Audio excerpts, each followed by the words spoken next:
தமிழக வெற்றிக் கழக தலைவர் விஜயின் சுற்றுப்பயணத்தில் மாற்றம் செய்யப்பட்டுள்ளதாக தகவல் கிடைத்துள்ளது. செய்தியாளர் மகேந்திரன் இணைப்பில் இருக்கிறார். மகேந்திரன், வணக்கம். தமிழக வெற்றிக் கழக தலைவர் விஜயின் சுற்றுப்பயணத்தில் மாற்றம் செய்யப்பட்டுள்ளது, விவரம் என்ன சொல்லுங்கள்.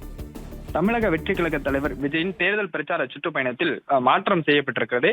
இதற்கு முன்பு ஒரு நாளைக்கு, அதாவது ஒவ்வொரு வாரமும் சனிக்கிழமை அவர் சுற்றுப்பயணம் செல்வதாக திட்டமிடப்பட்டிருந்தது. அது சாத்தியமில்லை என்பதால் ஒரு நாளைக்கு 2 மாவட்டங்களில் உரையாற்றுவது என முடிவெடுக்கப்பட்டிருக்கிறது. அதன்படி மொத்த சுற்றுப்பயணமும் மாற்றப்பட்டிருக்கிறது. தற்போது வருகிற 27ஆம் தேதி வடசென்னை மற்றும் திருவள்ளூர் மாவட்டங்களில் சுற்றுப்பயணம் மேற்கொள்ள முன்பு திட்டமிடப்பட்டிருந்ததில் தற்போது அது மாற்றப்பட்டிருக்கிறது. சேலம் மற்றும் நாமக்கல் மாவட்டங்களில் சுற்றுப்பயணம் மேற்கொள்ள திட்டமிடப்பட்டிருக்கிறது. அதாவது வருகிற 27ஆம் தேதி சென்னை, திருவள்ளூர் மாவட்டங்களில் விஜய் சுற்றுப்பயணம் மேற்கொள்ள திட்டமிடப்பட்டிருந்த நிலையில் அந்த தேதியானது, சென்னை திருவள்ளூர் மாவட்ட தேதியானது ஒத்தி வைக்கப்பட்டு 27ஆம் தேதி சேலம் மற்றும் நாமக்கல் மாவட்டங்களுக்கு செல்கிறார்.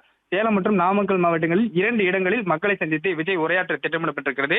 டிசம்பர் மாதம் 13ஆம் தேதி தான் சேலம் மற்றும் நாமக்கல் மாவட்டங்களில் சுற்றுப்பயணம் மேற்கொள்ள இதற்கு முன்பு திட்டமிடப்பட்டிருந்தது. தற்போது அது மாற்றப்பட்டு வருகிற 27ஆம் தேதியே சேலம் மற்றும் நாமக்கல் மாவட்டங்களில் 2 இடங்களில் விஜய் மக்களை சந்தித்து உரையாற்றவிருக்கிறார். 4 இடங்களில் மக்கள் சந்திப்பை நிகழ்த்த திட்டமிடப்பட்டிருக்கிறது.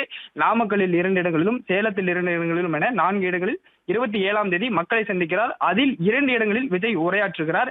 மொத்த சுற்றுப்பயண திட்டமுமே மாற்றப்பட்டிருக்கிறது. ஒரு நாளைக்கு, அதாவது ஒவ்வொரு வாரமும் சனிக்கிழமை 3 இடங்கள் என ஏற்கனவே திட்டமிடப்பட்டிருந்தது. தற்பொழுது அது மாற்றப்பட்டு ஒரு நாளைக்கு 2 இடங்களில் மட்டுமே விஜய் சுற்றுப்பயணம் மேற்கொள்வார். அதற்கு ஏற்றவாறு இந்த சுற்றுப்பயண திட்டமானது மொத்தமாக மாற்றப்பட்டிருக்கிறது.